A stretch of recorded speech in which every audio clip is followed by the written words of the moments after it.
Hi, my name is Jeff Hickox, and we're here in Atenas, Costa Rica. I moved here with my wife and two boys in 2006 to get away from the cold in Bethlehem, Connecticut, United States.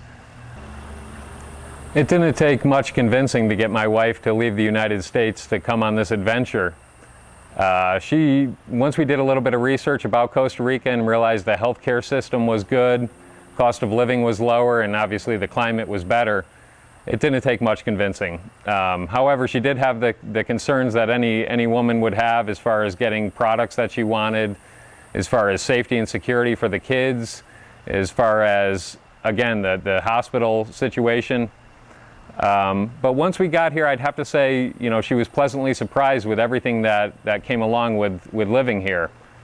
Her biggest concern, it took about a year to really get used to driving around, to getting a sense of where everything was. We homeschool our boys, and she was really concerned about finding English bookstores, finding where the museums were, finding where just about everything was, getting to the beaches, getting to the volcanoes, going to all the various fun activities. So it took about a year for her to get comfortable, to learn enough Spanish to ask directions, and learn the roads. Once she got over that 1-year hump, though, this became home. When we go back to Connecticut to visit, we're going to visit, and we pine for coming back to Atenas because this is home now. But I do have to say, yes, there is a transition period of about 6 months, maybe a year. If you have better Spanish skills coming here, you're probably in better shape and you'll adjust a little bit faster. And also, my wife is an A personality. She's constantly trying to get things done.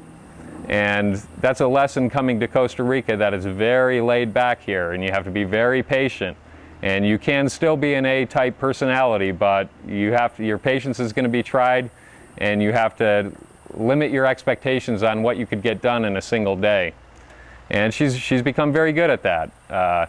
The one challenge I would say still remains after 3.5 years here is there's not a large homeschool group here, where in the United States there's several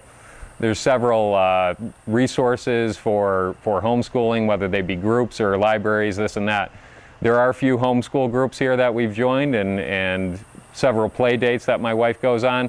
But if there was one challenge for us, it was being homeschoolers and trying to get the kids acclimated and meet other kids.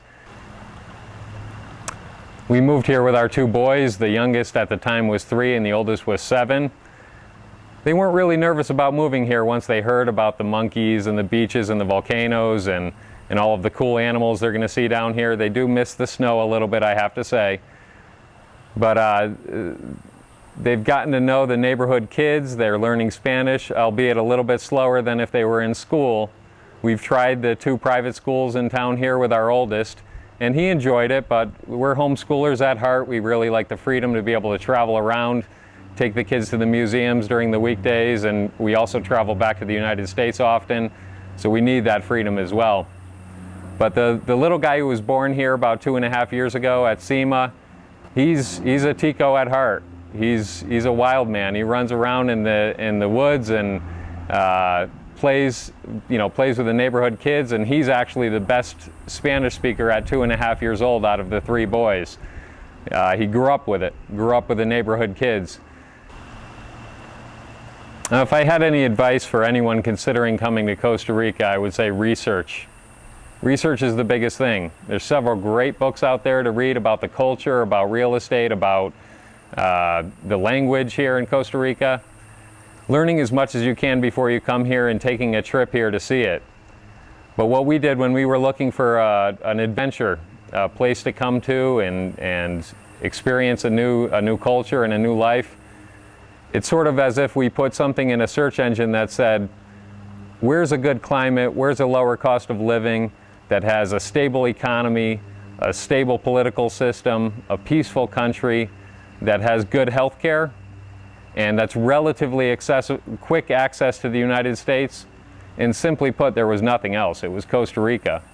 And once we decided that, it became an information frenzy. We ordered every book we could get our hands on Costa Rica. But I would have to say, once you get your information, once you decide on Costa Rica and learn everything you can about it, it's finding a good team. It's finding a good team that can help you transition here in a very comfortable and efficient way. This is Jeff Hickox in Atenas, Costa Rica. Thank you for listening and have a great day. Hasta luego, and we'll see you soon in Costa Rica.